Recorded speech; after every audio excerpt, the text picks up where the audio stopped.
चलिए, welcome back to Aamir sir simple education. हमारा जो ब्रिज कोर्स का सीरीज चल रहा है उसमें जो लेक्चर्स आज का हमारा है वो है WP, वर्क पावर एनर्जी। ठीक है, देखिए यहाँ पे हम बहुत basic basic work power energy की बातें करेंगे। ठीक है, बिल्कुल बेसिक बेसिक बातें, जितना आपने 9th क्लास और 10th क्लास में सीखा होगा उसी को बस यहाँ पे हम रिवाइज करेंगे। ठीक है, ताकि जब हम इसको 11th में पढ़ें तो आपके दिमाग में कम से कम बेसिक्स को लेकर कोई संदेह ना रहे। ठीक है, तो जैसे कि हमने बोला वर्क है ना, और ये क्या है, पावर और एनर्जी। ये तीन टॉपिक हमको यहाँ कवर करने हैं। क्लियर है? तो देखिए, जैसे कि पहला हेडिंग लिखा हुआ है यहाँ पे वर्क। क्या हेडिंग लिखा हुआ है? वर्क। ठीक है, देखिए तो डेली लाइफ में जो वर्क है उसका मीनिंग थोड़ा सा डिफरेंट है यहाँ फिजिक्स के वर्क से। जैसे अगर मैं यहाँ खड़ा हूँ और अगर मैं कुछ पढ़ रहा हूँ तो ये भी एक काम है। ठीक है, इस ढक्कन को खोल रहा हूँ तो ये भी एक काम है। ठीक है, कुर्सी में बैठा हुआ हूँ है ना, सब्जी काट रहा हूँ तो ये भी एक काम है। क्लियर?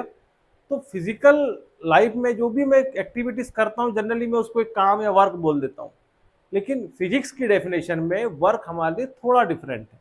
क्लियर है? तो वर्क है क्या एक्चुअल में, समझते हैं। देखिए, वर्क में हम अगर फिजिक्स में कोई बात करें तो सपोज एक ब्लॉक ले ले हम यहाँ पे एम। ठीक है, एक ब्लॉक है एम और ये सपोज T0 पे कोई सर्टेन पोजीशन पे है x1 पे। कहाँ पोजीशन पे है? x1 पे। ठीक है, या x0 है, किसी पोजीशन x0 पे है। अगर मैं कुछ समय बाद इसको देखूं तो ये ऑब्जेक्ट ये यहां पहुंच गया है, ये ऑब्जेक्ट यहां पहुंच गया। एट टी टाइम इसकी पोजीशन कितनी हो गई? x। तो जो डिस्प्लेसमेंट आया है, डिस्प्लेसमेंट आया वो कितना आया है? x। और ये अपने आप तो आएगा नहीं, तो यहां पे सपोज कोई फोर्स लग रहा है F। इस फोर्स ने इस ब्लॉक को कितना डिस्प्लेस किया? x डिस्टेंस डिस्प्लेस किया। क्लियर है? तो इस क्वांटिटी को हम बोलेंगे वर्क डन। क्या बोलेंगे इसको? Work done. किसने किया? इस फोर्स ने किया। कितना डिस्प्लेस किया? x डिस्टेंस डिस्प्लेस किया। तो व्हाट इज वर्क? वर्क क्या हुआ यहाँ पे? किसी फोर्स ने अगर किसी ऑब्जेक्ट को कुछ डिस्प्लेसमेंट दिया तो उस कंप्लीट क्वांटिटी को अपन क्या बोल रहे हैं यहाँ पे? Work done. तो सिंपल यहाँ पे आप देखेंगे फोर्स और जो आपका डिस्प्लेसमेंट है उनका डायरेक्शन कैसा है? एक ही है। देखो हमने बोला था ना कि force is a vector quantity और डिस्प्लेसमेंट भी वेक्टर क्वांटिटी, और दोनों का डायरेक्शन अगर सेम है तो ये डिस्प्लेस हुआ एक्स और फोर्स कितना लगा है? एफ। तो वर्क डन कितना हो गया? Force and displacement. Force and displacement. What is work? Product of force and displacement. ठीक है, लेकिन यहां पे एक बात आपको ध्यान देना है, दोनों का डायरेक्शन कैसा है? यहाँ पे सेम। तब हम लिख सकते हैं product of force and displacement. यहाँ ब्रैकेट में क्या लिखेंगे? जो फोर्स है वो किसके पैरेलल है, या दोनों का डायरेक्शन कैसा है? सेम। ठीक है, this is known as work done. Clear है? बात समझ में आ रही है? देखिए, इसको एक तरीके से आपने यहाँ पे सुना कि भैया फोर्स एंड डिस्प्लेसमेंट का प्रोडक्ट ही क्या है? Work done. तो work is equal to F into S when F and S are in same direction। Clear? तो देखिए अब इसके हिसाब से क्या हो गया कि जब भी कोई ऑब्जेक्ट m मास है, फोर्स कितना लग रहा है? F, डिस्प्लेसमेंट कितना हुआ है? S, तो वर्क हमेशा कितना होगा? इन दोनों के प्रोडक्ट के बराबर। क्लियर है?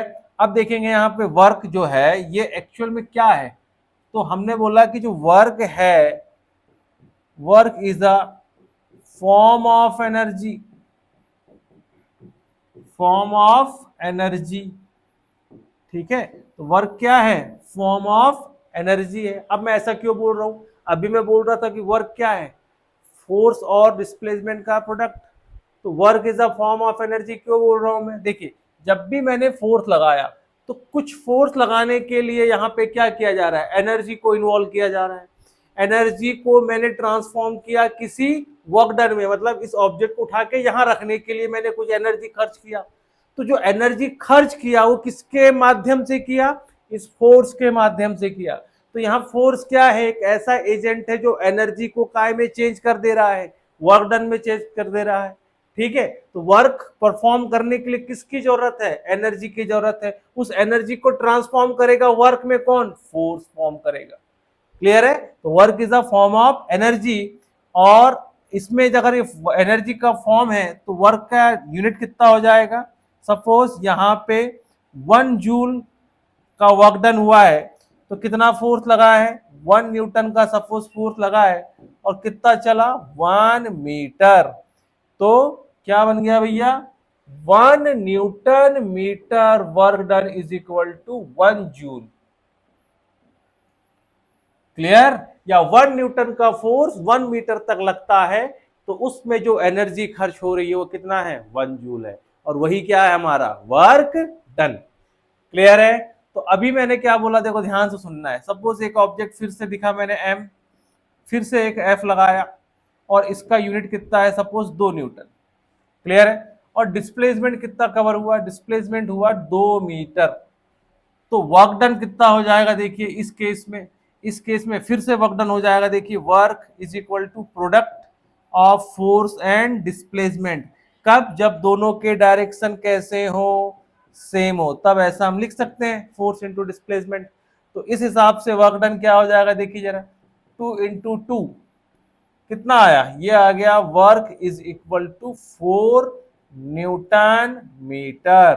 कितना आया, 4 न्यूटन मीटर। या हम लिख सकते हैं इसके ऐसा यूनिट कितना कि 1 Newton metre is equal to कितना होता है, 1 जूल। तो 4 Newton metre is equal to कितना हो जाएगा, 4 जूल। तो कितना वर्क डन हुआ है भाई साहब, 4 जूल का वर्क डन हुआ है। तो आपको एक बात ध्यान से ध्यान सुननी है कि जब भी कोई वर्क डन होगा तो वर्क डन में क्या होगा, मास का डिस्प्लेसमेंट होगा। ठीक है, और वहां पे जो फोर्स लग रहा है वो डिस्प्लेसमेंट उसी के कारण होगा। तो अगर फोर्स लग रहा है, फोर्स नॉट इक्वल टू 0 है और डिस्प्लेसमेंट कैसा है, 0, तो वर्क डन भी कैसा हो जाएगा, 0। क्यों, देखिए work is equal to force into displacement. अब फोर्स की वैल्यू सपोज F और डिस्प्लेसमेंट की वैल्यू 0, तो वर्क डन कितना हो गया, 0। वर्क डन कितना हो गया, 0 हो गया। क्लियर है, अगर डिस्प्लेसमेंट नहीं है तो वर्क डन भी नहीं होगा। इसका मतलब अगर मैं एक दीवार पे मारते रहूं तो मेरे हिसाब से मैं काम कर रहा हूं, लेकिन दीवार में मारने पे कोई डिस्प्लेसमेंट हो रहा है क्या, दीवार कहीं सरक रही है क्या, नहीं। तो वहां डिस्प्लेसमेंट ऑफ वॉल कितना है, 0। तो मेरे जो फोर्स लगाया उसके कारण वर्क डन कितना आ गया, 0। और आप बोलोगे सर आप तो काम कर रहे हैं, मार रहे हैं। मैंने पहले ही बोला था कि हम जिसको डेली लाइफ में वर्क बोलते हैं, फिजिक्स में वो थोड़ा अलग है। फिजिक्स में अगर फोर्स लग रहा है तो डिस्प्लेसमेंट होना चाहिए। अगर उस फोर्स के कारण कोई डिस्प्लेसमेंट नहीं है तो वर्क डन भी कैसा हो जाएगा, 0 हो जाएगा। क्लियर है, तो यहाँ पे जैसे कि आप देख रहे हैं कि m कोई ऑब्जेक्ट है, सपोज यहाँ पे कोई ऑब्जेक्ट है m, फोर्स लग रहा है F, लेकिन डिस्प्लेसमेंट कैसा है, 0, तो वर्क डन भी कैसा हो गया, 0 हो गया। क्लियर है, चलिए इसी का दूसरा केस अब देखें। सपोज कि अगर ये मास है m, ऊपर एक फोर्स लग रहा है F, लेकिन डिस्प्लेसमेंट इस डायरेक्शन में हुआ S। ठीक है, तो आप बोलोगे sir F not equal to 0 है, S नॉट इक्वल टू 0 है, तो वर्क डन कितना आना चाहिए, F इंटू S। लेकिन यहां पे ऐसा बोलना क्या हो जाएगा, गलत हो जाएगा, ये रॉन्ग हो जाएगा।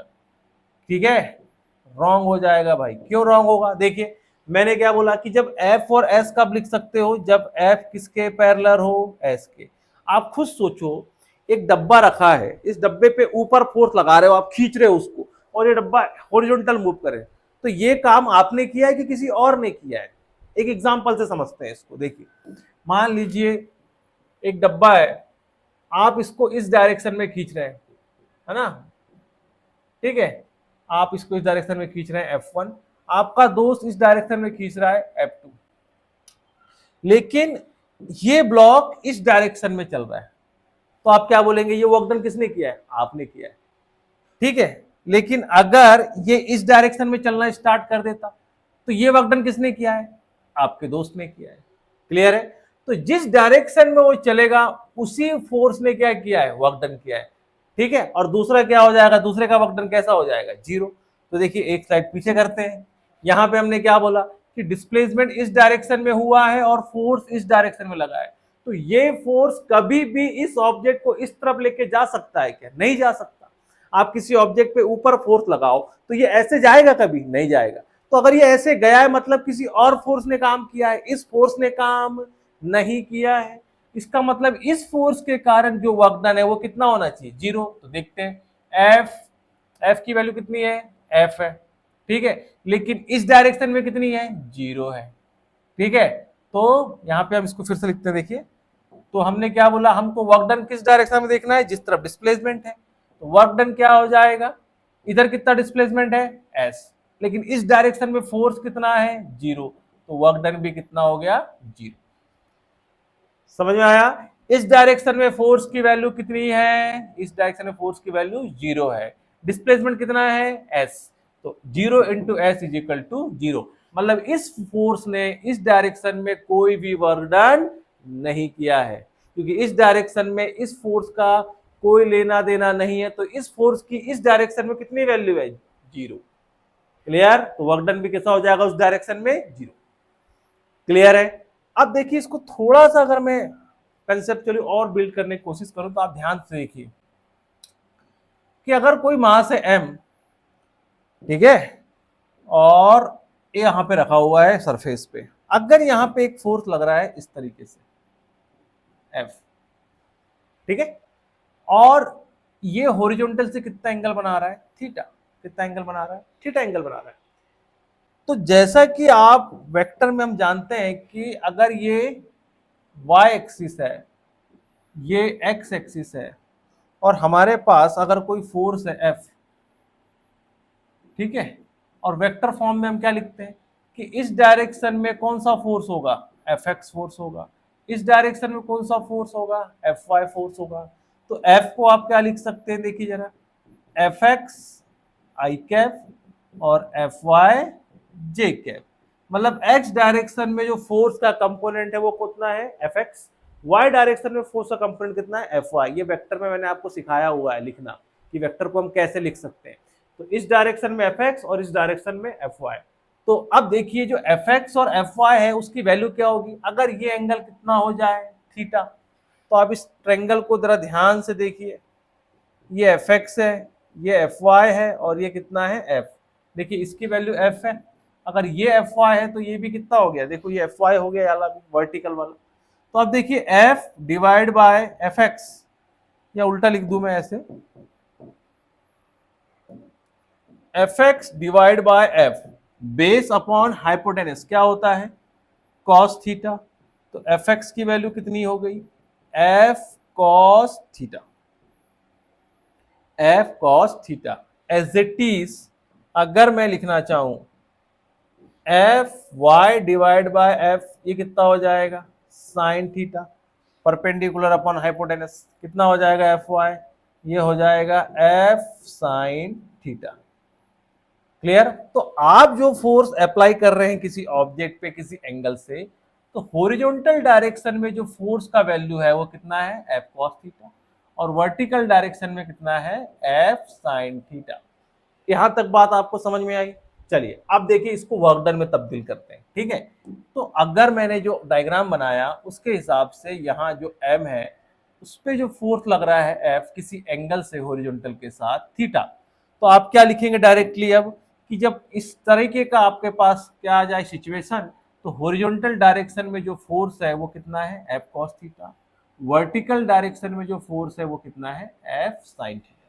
दो कंपोनेंट आ गए, एक फोर्स दो जगह लग रहा है, एक ऊपर और एक इधर, ये F sin थीटा, ये F cos थीटा, और फोर्स लग का रहा है, ठीक है। वेक्टर में हमने इसको सीखा है, क्लियर, जो बेसिक्स मैंने सिखाए थे उसमें, ठीक है। अब देखिए अब हमने जो वर्क डन लिखा है उसमें क्या होता है, फोर्स इनटू डिस्प्लेसमेंट, कब, जब दोनों का डायरेक्शन कैसा हो, सेम।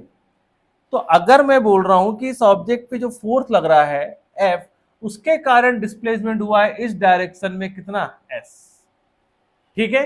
तो वर्क डन क्या हो जाएगा, देखिए जरा, अब यहां जो फोर्स है वो एस के डायरेक्शन में कौन सा वाला है, एफ है कि एफ कॉस थीटा है। आप देखिए ये दोनों फोर्स कैसे हैं, पैरेलल, ठीक है, इन दोनों का डायरेक्शन सेम है, मतलब डिस्प्लेसमेंट के डायरेक्शन में जो फोर्स की वैल्यू है वो कितनी है, F cos theta.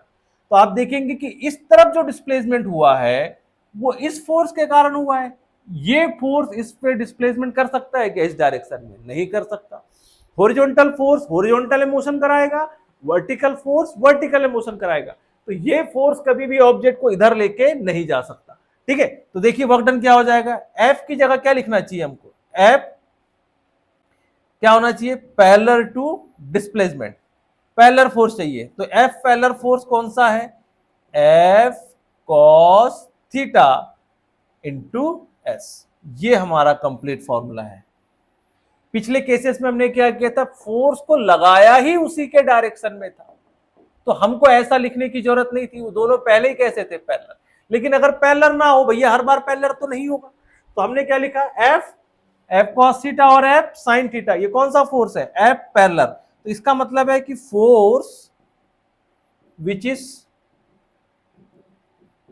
Parallel to displacement, और वही फोर्स हमारा क्या होगा, वर्क डन परफॉर्म करेगा। तो ये हमारे पास फॉर्मूला आ गया। तो अब इसको आप क्या लिख सकते हैं कि वर्क डन जो है वो क्या हो जाता है, F parallel cos theta, sorry F parallel into S, और एफ पैरेलल हमेशा क्या हो जाएगा, अगर एंगल हॉरिजॉन्टल के साथ है तो एफ कॉस थीटा एस, ठीक है। और व्हाट इज थीटा, थीटा क्या है, एंगल बिटवीन, है ना, फोर्स जो अप्लाइड फोर्स है एंड डिस्प्लेसमेंट। ध्यान रहिए कौन सा फोर्स है, अप्लाइड, जैसे कि यहां फिर से मैं बना दे रहा हूं, ये अप्लाइड फोर्स और डिस्प्लेसमेंट इधर है, ये एंगल थीटा है। अब अप्लाइड फोर्स ये वाला है ना, इसका कंपोनेंट हम देख रहे हैं इधर कितना, एफ कॉस थीटा, और दोनों कैसे हैं यहाँ पे पैरेलल, क्लियर। तो ये हमारे पास एक वर्क डन का कंप्लीट फॉर्मूला आ गया। अब देखिए इसके कुछ केस करना स्टार्ट करते हैं। मान लीजिए, अभी पिक्चर क्लियर हो जाएगी, अगर ये फोर्स है और ये डिस्प्लेसमेंट हो रहा है उसके कारण, तो इन दोनों में देखो पैरेलल है, तो एंगल कितना हो गया, थीटा इज इक्वल टू 0। दो पैरेलल के बीच में हमेशा एंगल कितना है, 0, ठीक है। तो वर्क डन कितना हो जाएगा, F cos 0 degree into S. तो वर्क कैसा हो गया, एफ कॉस 0 की वैल्यू कितनी होती है, 1, कॉस 0 की वैल्यू 1, तो 1 रख दिया, इंटू एस, तो कितना आ गया आंसर, एफ एस। तो देखिए हमने बोला था कि जब पैरेलल फोर्स और डायरेक्टली कितना होता है, product of force and displacement, कब, इफ फोर्स पैरेलल और किसके, डिस्प्लेसमेंट के, दोनों पैरेलल फोर्स है, तो उस तरीके से भी हमारा कितना आया, एफ इंटू एस। और कॉस 0 की वैल्यू आपको पता होना चाहिए, है ना, कॉस 0 कितना है भाई, कॉस 0 की वैल्यू होती है 1, क्लियर। चलिए अब देखिए नेक्स्ट दूसरा केस हम देख रहे हैं कि सपोज ये एम है, एक फोर्स लग रहा है कुछ इस तरीके से इधर, और डिस्प्लेसमेंट इधर हो रहा है, तो अब ये एंगल कितना है, 90। तो वर्क डन क्या हो जाएगा, F cos 90 into S. Cos 90 की वैल्यू कितनी है, 0। तो इस फोर्स का पैरेलल कंपोनेंट एस के साथ कितना है, 0। क्यों, क्योंकि कॉस 90 कितना हो जाएगा, 0 इंटू एस, तो वर्क डन भी कितना हो गया, 0। कहने का मतलब इस फोर्स का इस डायरेक्शन में कोई भी वैल्यू या कोई भी कंपोनेंट नहीं है, इसलिए उसके कारण वर्क डन भी कितना हो जाएगा, 0 हो जाएगा, क्लियर। चलिए थर्ड केस में देख रहे हैं। अब सपोज ये आपका मास है, फोर्स ऐसे लग रहा है और डिस्प्लेसमेंट इधर हो रहा है, ये तो वही हुआ कि आप आगे जाना चाहते हैं, आपको कोई पीछे खींच रहा है, तो आप जो काम कर रहे हैं उसका वो अपोजिट काम कर रहा है, तो उसको कौन सा वर्क डन बोलेंगे, नेगेटिव। टांग खींचना, पीछे खींचना, तो आप पीछे खींच रहे हैं तो क्या कर रहे हैं, आपका नेगेटिव वर्क कर रहे हैं, आपके अगेंस्ट काम कर रहा है, ठीक है। तो ये वैल्यू कितनी है आपकी, 180। कॉस 180 कितना होता है, कॉस 180 होता है -1। तो देखिए वर्क डन कितना हो जाएगा, एफ कॉस 180 इंटू एस, तो वर्क डन कितना हो गया, एफ -1s, तो वर्क डन कितना हो गया -fs। मतलब आप जितना वर्क डन चाहते हैं उसका क्या हुआ, अगर आप सामने वर्क डन कर रहे हैं तो उतना ही वर्क डन कहाँ हुआ है, पीछे हुआ है। इसका बेस्ट एग्जांपल क्या है, देखिए अगर F है, फोर्स को लगा रहे हैं अप्लाइड, और पीछे क्या लग रहा है, फ्रिक्शन। अगर आपने डिस्प्लेसमेंट ट्रेवल किया कितना s, कितना डिस्प्लेसमेंट ट्रेवल किया s, तो अब जो डिस्प्लेसमेंट s चला है वो इसके कारण वर्क डन है, तो work done by applied force कितना हो जाएगा FAS, और वर्क डन बाय अप्लाइड है ना, वर्क डन बाय फ्रिक्शन कितना हो जाएगा, देखिए जरा, फ्रिक्शन इंटू एस, और ये कैसा आ जाएगा माइनस, क्यों, इन दोनों के बीच में जो एंगल कितना है 0 डिग्री, और डिस्प्लेसमेंट और इसके बीच में एंगल कितना है 180 डिग्री। तो जो फ्रिक्शन ने वर्क डन किया है वो कितना है, नेगेटिव वर्क डन है। क्लियर है। इसको एक एग्जांपल की मदद से और समझते हैं। देखिए मान लीजिए एक ऑब्जेक्ट है m, ठीक है, F कितना लगा सपोज 10 न्यूटन, और फ्रिक्शन की वैल्यू यहाँ पे सपोज 2 न्यूटन है। कितना न्यूटन है, 2 न्यूटन, और डिस्प्लेसमेंट इस डायरेक्शन में कितना है, सपोज 10 मीटर का डिस्प्लेसमेंट है।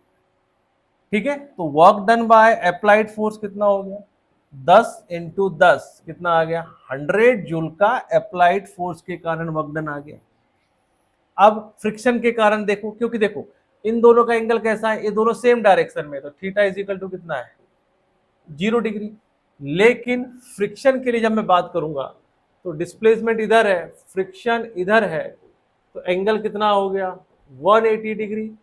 तो वर्क डन बाय फ्रिक्शन कितना आ गया, देखो ये आ जाएगा आपका 2 Newton cos 180 into S, S की वैल्यू कितनी है 10, work done by friction 2 -1 into 10 कितना आ गया -20 जूल, ये वर्क डन बाय फ्रिक्शन। तो आपने कितना काम किया 100 जूल का, फ्रिक्शन ने कितना काम किया 20 जूल का, कहा नेगेटिव डायरेक्शन में। क्लियर है। चलिए, तो ये कुछ बेसिक आपको पता होना चाहिए। जैसे कि मान लीजिए एक ऑब्जेक्ट है, इस पे एक फोर्स लग रहा है 2 न्यूटन का, और डिस्प्लेसमेंट हो रहा है यहाँ पे s is equal to 20 metre. ठीक है, तो वर्क डन कितना हो जाएगा, देखिए जरा, इस डायरेक्शन में कितना है फोर्स का वैल्यू, इस डायरेक्शन में फोर्स का वैल्यू कितना हो गया 0, क्योंकि 2 न्यूटन तो ऊपर लग रहा है। या यू कहें, अगर फॉर्मूले के हिसाब से लगाएं तो देखो F इनके बीच का एंगल कितना है 90, तो फोर्स की वैल्यू कितनी यहाँ पे, ये हो गई 2 कॉस 90 इंटू 20, तो कितना आ जाएगा आंसर 0, क्योंकि कॉस 90 कितना है 0, कॉस 90 कितना है 0। तो ये हमारा हो गया आपका वर्क के कुछ बेसिक फॉर्मूले। अब यहाँ आप देख रहे हैं कि कॉस का वैल्यू बहुत बार यूज हुआ है। देखो कॉस का वैल्यू याद रखने के लिए आप एक काम कर सकते हैं, एक ग्राफ याद करेंगे आप, है ना, याद क्या करेंगे इसको समझेंगे एक बार। देखो ग्राफ कुछ इस तरीके का है, ये कॉस का ग्राफ ऐसे याद रखेंगे आप। तो ये है आपकी 0 डिग्री, ये है आपका 90 डिग्री, ये है आपका देखिए 180 डिग्री, ये है आपका 270, और ये 360। कॉस का जो वैल्यू होता है, कॉस थीटा का वैल्यू +1 से कहां जा रहा है -1 तक। देखिए तो ये +1 वैल्यू है, ये -1 वैल्यू है। ठीक है, तो आप देखेंगे कॉस 0 डिग्री, देखो कॉस 0 पे कितना है +1, कॉस 90 यहां पे कितना है वो 0, अगेन कॉस 180 पे कितना है, देखिए जरा 180 पे कितनी वैल्यू है -1, तो कॉस 180 -1। ठीक है, कॉस 270 पे वापस कितना हो गया ये 0, फिर कॉस 360 पे वैल्यू कितनी है +1, ये 360, ये कुछ वैल्यूज आपकी आ गई किसकी, कॉस की। तो आप अगर इस ग्राफ को याद रखें तो यहाँ प्लस वैल्यू है, यहाँ माइनस है, यहाँ पे प्लस है। तो कॉस देखिए 90 से लेके 270 तक जो भी वैल्यू आएगी वो काय में आएगी माइनस में, और देखो 90 से 270 के बीच में आता है 180, इसलिए वैल्यू काय में आ रही है आपकी माइनस में। तो ये कॉस का ग्राफ है, कॉस थीटा का ग्राफ है भाई ये, इसको आपको ऐसे एक बार देख लेना है। ठीक है, वैसे जब ट्रिग्नोमेट्री के बेसिस पढ़ाएंगे तो हम इसको थोड़ा वहां पे डील करेंगे। क्लियर है। चलिए नेक्स्ट हमारे पास जो है वो क्या कंसेप्ट है आपका, एनर्जी। ठीक है, एनर्जी। ठीक है, व्हाट इज एनर्जी? देखिए एनर्जी को हम लिख सकते हैं, बेसिक सी डेफिनेशन हमने जो पढ़ा है, क्या, ability to do work. Clear है, एबिलिटी टू डू वर्क। तो हमने बोला था कि भाई साहब ये एम है, यहाँ फोर्स लगा के हमने वर्क डन परफॉर्म किया, लेकिन ये वर्क कैसे परफॉर्म हुआ है, जो भी फोर्स लगेगा वो किसी माध्यम से लगा है, तो एनर्जी ही क्या चेंज हो रही है, वर्क डन में। और एनर्जी से वर्क डन चेंज करने के लिए किसकी जरूरत पड़ी, हमको फोर्स की जरूरत पड़ी। तो आप ऐसा लिख सकते हैं, ये है एनर्जी और ये है वर्क। एनर्जी से वर्क करना है तो आपको क्या चाहिए, एक एजेंट चाहिए, वो कौन है, वो फोर्स है। ठीक है, फिर वर्क डन ही क्या है, वर्क का ही फॉर्म क्या है, एनर्जी। तो work is the form of energy. तो एनर्जी से वर्क, वर्क से एनर्जी, ऐसे आपका एक साइकिल है। ठीक है, तो वर्क और एनर्जी रिलेटेबल एक चीज है। एनर्जी स्टोर्ड फॉर्म है, ठीक है, और वर्क क्या है, वर्क आपका एक, आपको एक फिजिकल फिनोमिना है कि इसमें फोर्स लग रहा है, ऑब्जेक्ट मूव कर रहा है। ठीक है, उसके लिए किसकी जरूरत चाहिए, एनर्जी की जरूरत चाहिए। क्लियर है, तो ये इस टाइप से आप उसको समझेंगे। तो एनर्जी क्या हो गई भैया, एबिलिटी टू डू वर्क, इसकी यूनिट क्या हो जाएगी, जूल हो जाएगी। इसकी यूनिट क्या हो जाएगी, जूल। इसकी और भी यूनिट है, जैसे एक इलेक्ट्रॉन वोल्ट इसकी यूनिट है, इलेक्ट्रॉन वोल्ट, है ना। जूल एक ऐसा यूनिट है ना, तो 1 जूल इज इक्वल टू 10⁻⁷ अर्ग। ये इसकी सीजीएस यूनिट है ना, ये सीजीएस यूनिट में आ गया, ये ऐसा यूनिट हो गई इसकी। क्लियर है, कैलोरी में भी आप इसको मेजर कर सकते हैं। ठीक है, फिलहाल के लिए हम जूल, इलेक्ट्रॉन वोल्ट और ये सब यूनिट आपको देखेंगे। कन्वर्जन पे नहीं जाना है, ये सब हम बाद में पढ़ेंगे कि कितना जूल इज इक्वल टू कितना इलेक्ट्रॉन वोल्ट। सिंपली आप पता करो कि ये सब इसकी यूनिट है। ठीक है, चलिए अब देखिए एनर्जी जो है, एनर्जी को हम दो भागों में तोड़ सकते हैं, मतलब दो भागों में जानते हैं। पहला जो है उसको हम बोलेंगे पोटेंशियल एनर्जी, पोटेंशियल एनर्जी। दूसरा जो है वो है आपका काइनेटिक एनर्जी। तो इसको वन बाय वन हम डील करते हैं। यहां पे देखिए, तो जो पोटेंशियल एनर्जी है, पोटेंशियल एनर्जी है, उसको कैसे समझे हम। मान लीजिए एक स्प्रिंग है, इसको हमने खींच के रखा हुआ है, यहां पे एक्सटेंशन है इसमें ना, एक्सटेंशन करके रखा हुआ है, ऐसा खींचा हुआ है। तो जब स्प्रिंग को खींच के रखेंगे और यहाँ कोई ब्लॉक उससे अटैच है, जैसे ही इस ब्लॉक को रिलीज करेंगे वो एक्सटेंशन क्या करेगा, स्प्रिंग क्या करेगा, पीछे जाएगा। तो ये स्प्रिंग कहाँ जाएगा, पीछे जाएगा। तो जब पीछे जाएगा तो इस एम पे एक फोर्स लगेगा इस डायरेक्शन में। तो ये फोर्स कौन लगा रहा है, जब हमने रिलीज किया तो ये फोर्स कहाँ लगा, अंदर। ये फोर्स कौन लगा रहा है, ये फोर्स सिस्टम लगा रहा है। सिस्टम में इतना एनर्जी है कि वो क्या लगा पा रहा है, फोर्स लगा पा रहा है। तो सिस्टम में कुछ एनर्जी पहले से स्टोर होगी, तभी वो फोर्स लगा पाएगा। तो ये जो एनर्जी वहां स्टोर थी उसी को अपन क्या बोलेंगे, पोटेंशियल एनर्जी। क्या बोलेंगे इसको हम, potential energy of the system. तो what is potential energy, it is the stored energy in the system, store energy in the system. और ये कौन सा सिस्टम दिख रहा है आपका, ये हो गया स्प्रिंग ब्लॉक सिस्टम।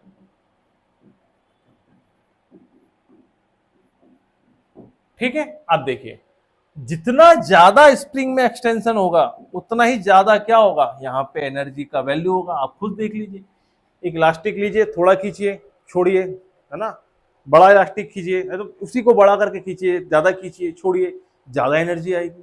तो जितनी ज्यादा उसका आप एक्सटेंशन करेंगे उतना ज्यादा क्या हो जाएगा, ऐसा नहीं कि टूट ही जाएगा ना, वो बियॉन्ड द लिमिट होगी, पर जितना इलास्टिक आप उसको जितना डिस्प्लेसमेंट करेंगे उतना ज्यादा उसके अंदर क्या स्टोर होते जाएगी, एनर्जी स्टोर होते जाएगी। तो कहने का मतलब इस पॉइंट पे पोटेंशियल एनर्जी कुछ और होगी और इस पॉइंट पे पोटेंशियल एनर्जी कुछ और होगी।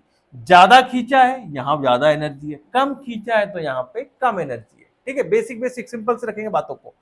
तो अब देखें आप कि हम बोल सकते हैं जो पोटेंशियल एनर्जी थी जिसको मैं स्टोर्ड एनर्जी बोला था वो क्या है, energy possess by an object. इस ऑब्जेक्ट पे कितनी एनर्जी आ गई ना, by an object, by an object, ठीक है, बाय वर्च्यू ऑफ, या एनर्जी ऑफ एन ऑब्जेक्ट लिखिए इसको, energy of an object by virtue of, by virtue of its its position.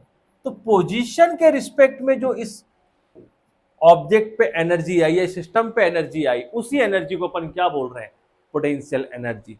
देखते हैं एक बार, देखिए मान लीजिए आपने ग्रेविटेशन में कुछ कंसेप्ट पढ़ा है, आप सीढ़ी से चढ़े ए पोजीशन पे, फिर उसके बाद चढ़े बी पोजीशन पे, ठीक है, एक ऑब्जेक्ट है यहाँ पे एम और एक ऑब्जेक्ट है यहाँ पे दूसरा एम, दोनों की वैल्यू सेम है। तो इसकी हाइट सपोज एच है और इसकी हाइट सपोज 2h है। तो यहां जो एनर्जी आई वो कितनी आई, एम जी एच, आप जानते हैं पोटेंशियल एनर्जी है ना, प्लस माइनस को भूल जाइए थोड़ी देर के लिए, ठीक है। यहां जो पोटेंशियल एनर्जी आई है वो कितना है, एम जी एच 2 टाइम्स। तो आप देख रहे हैं कि इस हाइट पे पोटेंशियल एनर्जी ज्यादा है, इस हाइट पे पोटेंशियल एनर्जी कम है। क्यों, क्योंकि ये हाइट ज्यादा है तो इसकी इस पोजीशन पे एनर्जी कितनी आई, 2 एम जी एच, यहाँ हाइट कम है तो एनर्जी कितनी आई, M G H.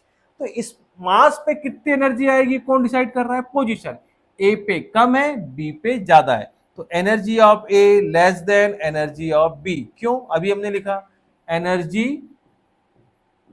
Pauses possess energy possess an object due to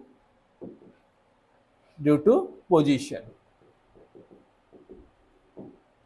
ठीक है, energy possess by an object due to its position. Clear है, चलिए ये बात समझ में आई। अच्छा ये mgh कैसे लिखा होगा इसको भी समझा देता हूं मैं आपको। देखिए कोई ऑब्जेक्ट है m, है ना, work is a form of energy, हमने बोला था work is a form of energy, basic बात कर रहे हैं, ठीक है, work is a form of energy. तो यहां से यहां तक ले जाने में एनर्जी खर्च करना पड़ेगा। तो देखिए कितना डिस्प्लेसमेंट हुआ, सपोज h, फोर्स कितना लग रहा है नीचे mg, इन दोनों के बीच में एंगल कैसे होगा, देखो h ऊपर है और mg नीचे है, कितना एंगल है, 180 का एंगल है।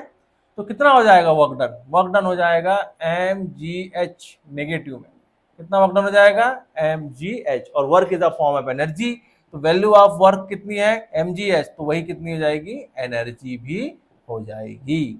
इसलिए हम लिखते हैं वहां पोटेंशियल एनर्जी कितनी, mgh।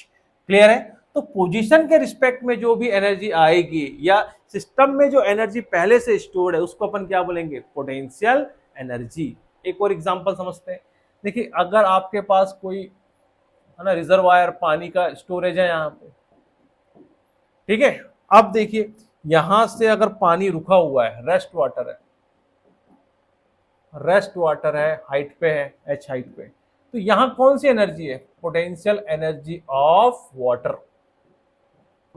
जैसे यहां से होल करूंगा पानी बाहर आएगा, ऐसे ऐसे पानी बाहर आएगा, वाटर आया, ठीक है। तो वाटर जैसे ही बाहर आया इसमें क्या आ गया, वेलोसिटी आ गई, मोशन आ गया, और मोशन और वेलोसिटी को हम क्या बोलते हैं, काइनेटिक, ठीक है, काइनेटिक है ना, मोशन मतलब काइनेटिक, सिंपल। तो velocity and motion what is kinetic. तो यहां अपना पोजीशन के कारण जो एनर्जी थी इसलिए हमने क्या बोला, पोटेंशियल एनर्जी, और मोशन आ गया मतलब ये जो पोटेंशियल एनर्जी काहे में चेंज हो गई, काइनेटिक एनर्जी में चेंज हो गई। तो दूसरा फॉर्म आया हमारा, देखिए पोटेंशियल एनर्जी का जो दूसरा फॉर्म यहाँ पे चेंज होके आया वो कौन आया, काइनेटिक एनर्जी। तो potential energy change into kinetic energy, तो रुका है, रेस्ट है, तो potential energy by virtue of position. लेकिन जैसे ही मोशन में आया तो उस एनर्जी को अपन क्या बोलने लगेंगे, काइनेटिक एनर्जी। तो जो दूसरा हमारे पास है ना, दूसरा जो एनर्जी का फॉर्म है वो है kinetic energy, energy possess by an object, energy possess by an object ना ड्यू टू मोशन। ठीक है, तो मोशन के टाइम पे जो एनर्जी कंटेंट है उस ऑब्जेक्ट के अंदर वो क्या है, एनर्जी है। क्लियर है। तो यहां पे आप देखेंगे कि जो भी आपके पास एम कोई ऑब्जेक्ट है, फोर्स लगाया था हमने एम पे, एफ फोर्स लगाया था, तो फोर्स क्या करेगा, force is equal to M A. और व्हाट इज ए, वे ए क्या करता है, वेलोसिटी को इनिशियल से फाइनल में चेंज कर देता है। ठीक है, तो इनिशियल से एनर्जी कितनी हुई, फाइनल, तो यहां पे क्या हुआ होगा, मोशन आया हुआ होगा। तो ये वर्क डन काय में चेंज हो गया, ऑब्जेक्ट की काइनेटिक एनर्जी में। किस एनर्जी में, काइनेटिक एनर्जी में। क्लियर है। तो काइनेटिक एनर्जी क्या हो गया भैया, कि जब भी कोई ऑब्जेक्ट मोशन करेगा, सपोज कांस्टेंट वेलोसिटी से मोशन कर रहा है, तो उसकी जो काइनेटिक एनर्जी होती है वो कितनी होती है, हाफ एम वी स्क्वायर। कितनी एनर्जी होती है, हाफ एम वी स्क्वायर। आप इसको प्रूव कर सकते हैं, देखिए ऐसे कि work is a form of energy, और वर्क कैसा होता है, एफ इंटू डिस्प्लेसमेंट। अब suppose force is equal to क्या है, M A. Force is equal to क्या होता है, एम ए। अब काइनेमेटिक्स का एक इक्वेशन आपको याद होगा, V square U square two A S. Clear है। अब अगर इनिशियल वेलोसिटी क्या थी, जीरो, रेस्ट हमने स्टार्ट किया था, तो V square is equal to two A S. तो एस की वैल्यू कितनी आ गई, V square by two A. तो अगर मैं इस वैल्यू को यहां पुट कर दूं, एफ की वैल्यू को यहां पुट कर दूं, तो फॉर्मूला क्या बना, देखिए एनर्जी, और किस समय है, मोशन में, तो फोर्स कितना है, एम ए, एस कितना है, वी स्क्वायर बाई टू ए से ए कैंसिल, क्या आ गया, हाफ एम वी स्क्वायर। तो ये आ गए हमारे पास kinetic energy at that moment, जिस टाइम पे उसकी वेलोसिटी कितनी है, वी है। क्लियर। तो जब भी काइनेटिक एनर्जी का हमको दिया रहेगा तो एनर्जी कितनी होगी, half M V square, that is a mass of object and this is velocity of an object। Clear. और एनर्जी है तो अगेन यूनिट काय में रहेगी, जूल में। क्लियर। तो अब आप देखिए जो डैम वाला एग्जांपल में समझा रहा था आपको, यहां पे पोटेंशियल एनर्जी जो है वो काहे में कन्वर्ट हो गई, काइनेटिक। यहां पोटेंशियल थी, अब वो जब मोशन करने लगा तो काहे में चेंज हो गया, काइनेटिक। क्लियर है। यहां अगर आप कोई टरबाइन रख दो ऐसी, तो ये टरबाइन क्या करने लगेगी, घूमने लगेगी। तो ये काइनेटिक एनर्जी चेंज हो गई रोटेशनल एनर्जी में। Rotational energy of turbine. और ये टरबाइन जब रोटेट करेगा, मैग्नेट होगा इसके अंदर, तो क्या प्रोड्यूस होगा, है ना, फैराडे लॉज के हिसाब से इलेक्ट्रिसिटी जनरेट होगी। उसके कंसेप्ट में नहीं जा रहे कि क्या क्या हुआ होगा उसके अंदर। तो यही रोटेशनल एनर्जी कौन सी एनर्जी में चेंज हो गई, इलेक्ट्रिकल एनर्जी में चेंज हो गई। और फिर इस एनर्जी को हम अलग अलग जगह यूज करेंगे, बल्ब लगाएंगे ऐसे, फैन घुमाएंगे, ठीक है, मोबाइल चार्ज करेंगे। तो एनर्जी क्या हो रही है, वन फॉर्म में दूसरे फॉर्म में चेंज हो रही है, वन से दूसरे फॉर्म में चेंज हो रही है। तो यहां से एक प्रिंसिपल आपका आ गया, देखिए इसको हम बोलेंगे conservation of energy. Conservation of energy. Conservation of energy क्या बोलता है कि भैया जो टोटल एनर्जी ऑफ यूनिवर्स है वो कांस्टेंट है। ठीक है, एनर्जी ना बनती है ना बिगड़ती है, बस क्या होता है, इसका फॉर्म चेंज होता है वन टू अनदर। ठीक है, तो हम बोलेंगे energy can neither be created, energy can neither be created nor be destroyed, है ना। इट कैन चेंज या it change its form, change its from one to another। ठीक है, तो it's change it's form from one two another. Potential से kinetic, kinetic से rotation, rotational से electric, electric से फिर पंखा घुमा तो उसकी मैकेनिकल एनर्जी। तो ये फॉर्म आपका चेंज होते जाएगा। तो यही हो गया कंजर्वेशन ऑफ एनर्जी, की total energy of the universe remain constant. Clear. अब नेक्स्ट जो हमारे पास है वो कौन है, पावर। ठीक है, पावर क्या है, देखिए पावर का जो फॉर्मूला है वो होता है वर्क डन अपॉन टाइम। ठीक है, तो पावर, जैसे हम डेली लाइफ में पावर का कैसे यूज करते हैं कि भाई साहब अगर किसी को हमने मुक्का मारा तो उसके जबड़े टूट जाए, ठीक है, तो हमने बोला किसका, और किसी ने मुक्का मारा तो कुछ हो ही नहीं रहा है, तो किसका पावर ज्यादा है जब जबड़े टूटे, तो इसका मतलब उसने सेम टाइम में ज्यादा एनर्जी उसके जबड़े में लगा दिया, है ना। कुंफू में देखा है ना कि भैया फोर्स लगा रहे हैं तो इस पॉइंट पे मैक्सिमम एनर्जी अगर ट्रांसफॉर्म हो गई तो ये एनर्जी मैक्सिमम वर्क डन करेगा उतने ही टाइम पे जितना कि हम पहले करते कम। तो जितना ज्यादा वर्क डन करेंगे कम समय में उतना ज्यादा क्या होगा, पावर जनरेट होगा। तो पावर और कुछ नहीं है, 1 सेकंड में किया गया वर्क डन है। क्लियर है, तो work done in per unit time, work done in per unit time is known as power,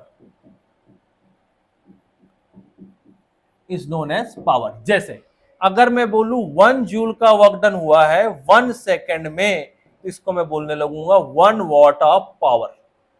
अगर कोई भी 1 जूल का वर्क डन कर दे 1 सेकेंड में तो उसका पावर कितना आ गया, 1 वॉट। तो पावर और कुछ नहीं है, 1 सेकेंड में किया गया वर्क ही पावर है। एग्जाम्पल के लिए जैसे आप बल्ब लेके आते हैं तो बल्ब में आपने लिखा सपोज 20 वॉट का बल्ब है, तो power is equal to W by T. तो W में आप क्या रखते हैं, वर्क डन या एनर्जी। तो इसके केस में हम क्या बोलेंगे, वर्क डन पर यूनिट टाइम, 1 सेकंड में किया गया वर्क, या 1 सेकंड में कंज्यूम की गई एनर्जी, या 1 सेकंड में डिलीवर की गई एनर्जी। ठीक है, जैसे बल्ब क्या करेगा, 1 सेकंड में इलेक्ट्रिकल एनर्जी लेगा और लाइट एनर्जी देगा। तो कितनी एनर्जी दिया उसने, 20 वॉट की एनर्जी दिया। मतलब आप देखिए अगर मैं बोलूं 20 वॉट तो power is equal to energy divide by time. Time हम कितना ले रहे हैं, हमेशा 1 सेकंड को रेफरेंस मान के ले रहे हैं। तो अगर ये 20 वॉट का है, ये कितने वॉट का है, 20, तो यहां कितना लिखना पड़ेगा, 20। तब तो दोनों तरफ क्या है वैल्यू बराबर, 20 और 20। ठीक है, तो पावर कितना हो गया, 20 जूल इन 1 सेकेंड। इसका मतलब जो बल्ब है वो 1 सेकेंड में कितनी एनर्जी देगा, लाइट एनर्जी, 20 जूल की लाइट एनर्जी देगा। क्लियर है, या कितनी एनर्जी खा रहा है, अगर उसका इफिशियंसी 100% है, जितनी एनर्जी लेता है उतनी दे देता है, तो 20 जूल की इलेक्ट्रिकल एनर्जी ले रहा है 1 सेकेंड में। क्लियर है, एज इट इज अगर आपने बोला कि कोई 100 वॉट का हीटर है ना, 100 वॉट का हीटर है, ठीक है, ये आउटपुट पावर है, सपोज क्या है, आउटपुट देने वाला पावर। ठीक है, इसका मतलब क्या है कि जो पावर है एनर्जी बाय टाइम, तो 100 जूल की हीटिंग कर रहा है कितने सेकंड में, 1 सेकंड में। मतलब 100 जूल हीट एनर्जी लिबरेट करता है in a 1 second is equal to 100 watt. Clear, तो पावर और कुछ नहीं है, 1 सेकंड में किया गया वर्क है। पावर और कुछ नहीं है, 1 सेकंड में खाई गई एनर्जी है। पावर और कुछ नहीं है, 1 सेकंड में दी गई एनर्जी है। तो रेट ऑफ चेंज ऑफ, या बोल सकते हैं एनर्जी पर सेकंड, या rate of change of work done पर सेकंड, तो क्या हो जाएगा, ये पावर। क्लियर है, तो पावर मेरे ख्याल से आपको बात समझ में आई होगी। जैसे कि अगर हम 1 हॉर्स पावर की बात करें तो 1 हॉर्स पावर होता है 746 वॉट के बराबर। मतलब 746 जूल इन 1 सेकेंड में अगर कोई खर्च कर दे तो इसको 1 हॉर्स पावर हम बोलने लगेंगे। कितना बोलने लगेंगे, 1 हॉर्स पावर, या फिर 746 वॉट। क्लियर है, तो ये जो कुछ बेसिक टर्मिनोलॉजी आपको पता होना चाहिए। तो हमने क्या पढ़ा, देखिए पहला, work is equal to F cos theta into S. F cos theta क्या है, पैरेलल फोर्स विथ डिस्प्लेसमेंट। ठीक है, दूसरा फॉर्मूला क्या पढ़ा हमने, दूसरा फॉर्मूला में पढ़ा पोटेंशियल एनर्जी। पोटेंशियल एनर्जी क्या है, वर्क डन ही है। जैसे ग्रेविटी के लिए हमने पढ़ा mgh।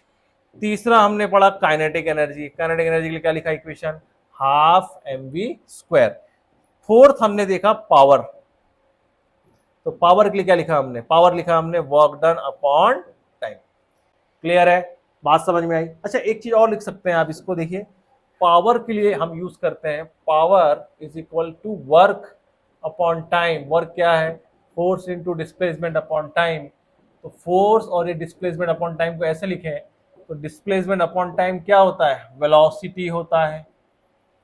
तो इस हिसाब से पावर का फॉर्मूला क्या आ गया? पावर का फॉर्मूला आ गया फोर्स इंटू वी। फोर्स अगर कांस्टेंट वेलोसिटी है तो ये उस समय का पावर आ गया। ठीक है, तो कांस्टेंट को हटाओ, थोड़ी देर वेलोसिटी लिखो, ज्यादा ज्यादा अपने को अभी कंसेप्चुअल इसको बिगाड़ना नहीं है। ठीक है, सिंपली अभी के लिए क्या याद रखेंगे आप? इसके लिखेंगे force into velocity. Simple, clear है? तो पावर भी कैसा यूनिट है? पावर एक स्केलर यूनिट है। ठीक है, अभी यहां पे एक चीज समझिए आप, ये जो हमने लिखा work done, force into displacement, जब दोनों को डायरेक्शन कैसे हैं? सेम। तो वर्क कैसा यूनिट है? स्केलर है। ये वेक्टर है, डिस्प्लेसमेंट वेक्टर है। तो वर्क डन मैंने क्या लिखा था? F cos theta into S. तो इसको ऐसा ना लिखकर इस चीज को हम लिखने लगते हैं अब वेक्टर फॉर्म में, एफ लिख देंगे। इस पूरे की जगह हम क्या लिखेंगे? Dot S. तो जब भी दो वेक्टर हो और दोनों को पैरेलल लेना है और इसका कंपोनेंट लिया है, सपोज जैसे ये दो वेक्टर है एस, ये एंगल थीटा है, तो अगर मैं इसको मल्टीप्लाई करना चाहता हूं तो क्या लिखूंगा? F S cos theta into S. मतलब दोनों को क्या करूंगा? एक डायरेक्शन में लिखूंगा पहले एफ कॉस थीटा, उसके बाद मल्टीप्लाई करूंगा। तो अगर ये मैंने स्केलर फॉर्म में लिखा है तो इसका वेक्टर फॉर्म कैसा होगा? एफ कॉस थीटा की जगह आप क्या लिखने लगते हैं? F dot S. क्या लिखने लगते हैं? F dot S. और ये ही क्या है आपका, इसको वापस लिख देता हूं मैं, देखिए फिर से बोल रहा हूं मैं, ये क्या है आपका? एस, ये क्या है? एफ, ये एंगल क्या है? थीटा। तो वर्क क्या था हमारे पास? F cos theta into S, ये एफ कॉस थीटा था। ठीक है, तो हमने क्या किया? इस कंपोनेंट को लिया जो कि एस के डायरेक्शन में था। अगर मैं इसको वेक्टर फॉर्म में लिखना चाहता हूं तो क्या लिखूंगा? एफ, इस पूरे की जगह में क्या लिखूंगा? Vector F dot S. Clear है? तो ये डॉट प्रोडक्ट क्या बता रहा है? डॉट प्रोडक्ट बता रहा है कि हम उनके मल्टीप्लीकेशन कब करेंगे? जब दोनों को हम डायरेक्शनली सेम कर देंगे। ठीक है, तो एफ डॉट एस का मतलब है product of two vector, product of two vector, ठीक है, in same direction, when they are in same direction, when they are in same direction. तो जब दोनों सेम डायरेक्शन में हो तब हम इसको क्या कर सकते हैं? मल्टीप्लाई कर सकते हैं। अगर नहीं है तो हम क्या करेंगे? दोनों को सेम डायरेक्शन में लिखेंगे। तो चाहे ऐसे लिखें चाहे ऐसे लिखें, तो ये स्केलर फॉर्म हो गया और ये वेक्टर फॉर्म हो गया। क्लियर है? और भी डिटेल में इसको हम पढ़ेंगे जब हमारा चैप्टर चालू होगा वर्क में, वर्क का और वेक्टर में, तब सीखेंगे डॉट प्रोडक्ट को। तो वेक्टर जो होते हैं उसके दो टाइप के प्रोडक्ट पढ़ना है हमको, एक पढ़ना है क्रॉस और एक पढ़ना है डॉट। ठीक है, क्रॉस में हम क्या लिखते हैं? देखिए, अगर दो वेक्टर है तो ए क्रॉस बी ऐसे लिखेंगे, इसका प्रोडक्ट आएगा वेक्टर। तो दो वेक्टर का जो प्रोडक्ट है वो भी वेक्टर आए तो इसको हम बोल रहे हैं क्रॉस प्रोडक्ट। और दो वेक्टर है जिनका प्रोडक्ट कितना है? स्केलर क्वांटिटी है। क्या है? स्केलर, तो उसको हम बोलेंगे डॉट प्रोडक्ट। क्लियर है? तो इस केस में हम कौन सा प्रोडक्ट कर रहे हैं? डॉट प्रोडक्ट कर रहे हैं। ये बात अगर समझ में नहीं भी आ रही है तो इसको अभी लाइटली लेना है, क्योंकि इसके बाद हमको इसको बहुत डिटेल में पढ़ना है। ठीक है, तो आई होप कि आपको आज का लेक्चर जो समझ में आया हो। तो आगे हम जो भी करेंगे, ठीक है, तो इसके बाद हम इसको कंटिन्यू करेंगे। तो अगला टॉपिक जो हम करने वाले हैं इसमें क्या है? कोलिजन। इसमें कुछ एनर्जी के कंसेप्ट यूज होना था, इसलिए मैंने पहले इसको पढ़ाया हुआ है। ठीक है, thank you and thank you very much.